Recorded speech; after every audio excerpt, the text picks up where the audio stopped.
We are starting chapter 4. Chapter 4 is all about polynomials. When you hear the word polynomials, sometimes that can be a scary word. All polynomial means is everything we've always dealt with. All right. This is a polynomial right here. Okay. This is a polynomial because it's got numbers and x's in it. The key to make something not a polynomial would be the exponent on our x.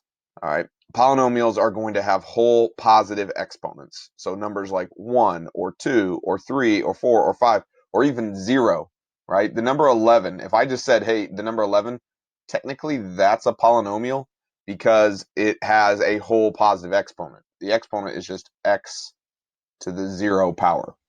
All right. That's what we're working with today. Polynomials. That's the whole chapter. Some of these things you've done before, some of them you haven't. First day, pretty easy. It'll get progressively a little bit tougher as we go. But today, all we're doing is adding and subtracting polynomials. Looks pretty similar to things you've done before. So let's get to it, see how you do.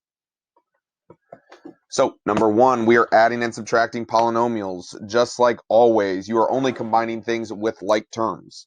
Okay, so if they don't have the same exponent, you can't add them together. So for example, I've got 8a to the 5th plus sign negative 2a to the 5th. So I'm going to add those two things together. I get 6a to the 5th. Again, it's like having 8 watermelon minus 2 watermelon. That is 6 watermelon. Who cares that it's a to the 5th? It's just a label. So again, we're looking for parts. Negative 6 minus 7 more, so that's negative 13, a to the 3rd. And then combine the numbers. I've got 15. 15 plus 3. 15 plus 3 is 18 done. Now I'm trying to get a good color. There we go. That's it. It's adding. Okay, adding's easy. So again, we'll go quicker here. 3a to the 3rd. No other x squared, so plus 5x squared minus 3x minus 8x, so minus 11x plus 11 done. Just combining like terms. The only thing you got to pay attention to here is if you're subtracting. If you're subtracting things in parentheses, remember you need to distribute that negative sign because everything there is now going to be, we're subtracting all of those things. And so minus and a negative, that's going to be a positive. Yeah, positive 2x. Minus and a negative 5, that's a positive 5. Minus times 6 would be minus 6x squared. Just distribute that negative sign. That's really important. If you've done that, then everything else isn't too bad. We're adding like terms. So negative 19x squared. Negative, just kidding. Negative 3x plus 2x, so negative x. And then 9 plus 5 is 14. Done. Number 4, let's distribute that negative. So 6x to the 5th plus 3x minus 7x minus 14 plus 2x to the 5th. These two things are the same. These two things are the same. Minus 14. That's it. Don't let it be harder than that. I could do more examples. I think you've gotten the idea of it here, though. Next thing we're doing is multiplying. You've already multiplied things like this before, so this shouldn't be groundbreaking new stuff to you. All I'm doing here is I'm going to distribute just like we always would. We multiply the two numbers together. 2 times 4 is 8. X times x is x squared. That's it. Then 2x times 5 would be 10x. I'm multiplying the 2 and the 5. Since it doesn't have an x in it, that x doesn't change. Same thing here. Negative 3x cubed minus 33x squared. When we've got two things, a binomial times a binomial, it's just distributing, just like we did here on 8. I like to call this super distributing, though, because I'm going to do the 2x times both things. 2x times 3x is 6x squared. 2x times negative 2 is negative 4x. And then we're going to take the 5 times both things. So 5 times 3x is 15x, and 5 times negative 2 is negative 10. We've already done this quite a few times, I feel like. Sorry if the first few times I've done it, it didn't feel like you've done it in a while, but that's it. Notice how I stack them. I just stack my x's on top of each other. That way it's really easy to get a final answer there, but you don't have to do that. It's just something I like doing.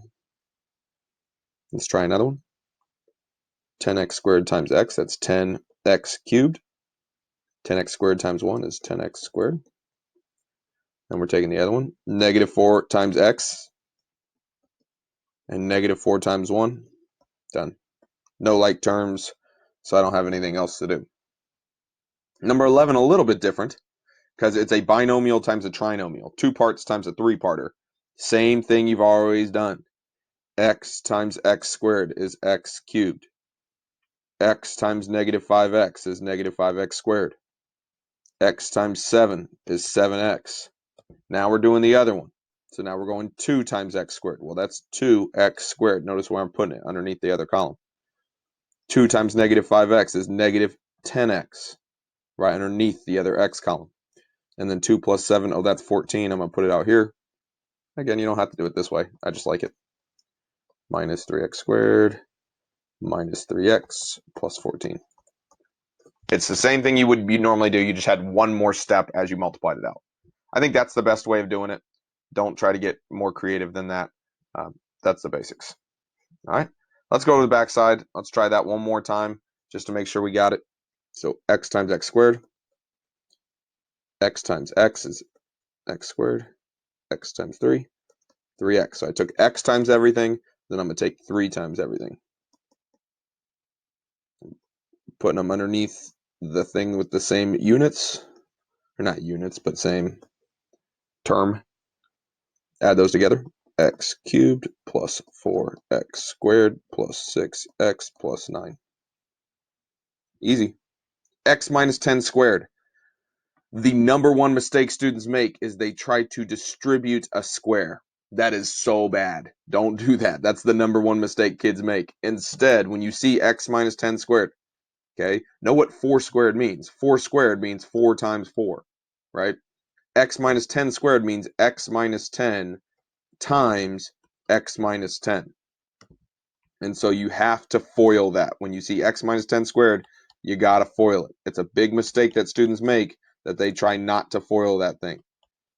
Okay, make sure you just rewrite it and you FOIL that out. You get x squared minus 20x plus 100.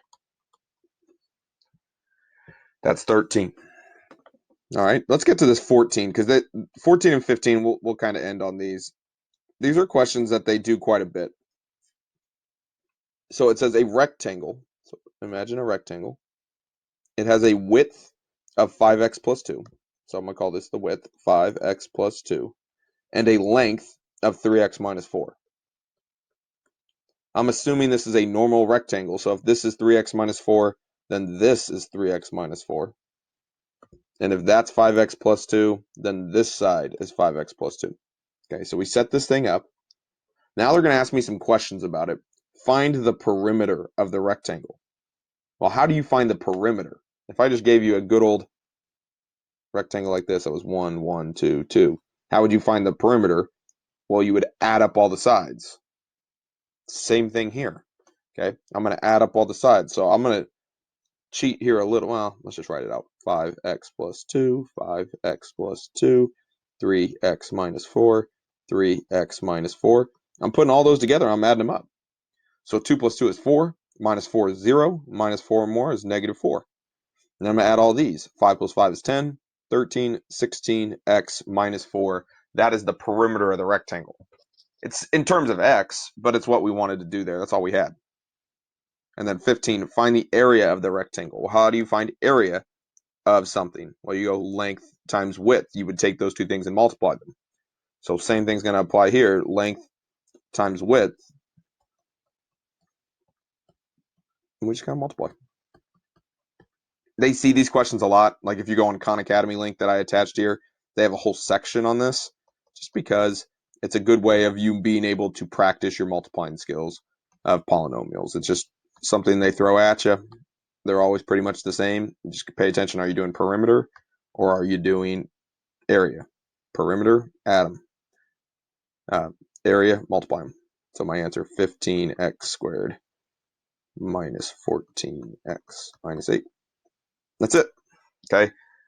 If we wanted to get more advanced, we could, like down here, if you wanted to put this together, the way I would do it is I would multiply two of these together and then multiply in the third one. That's probably the easiest way to do that.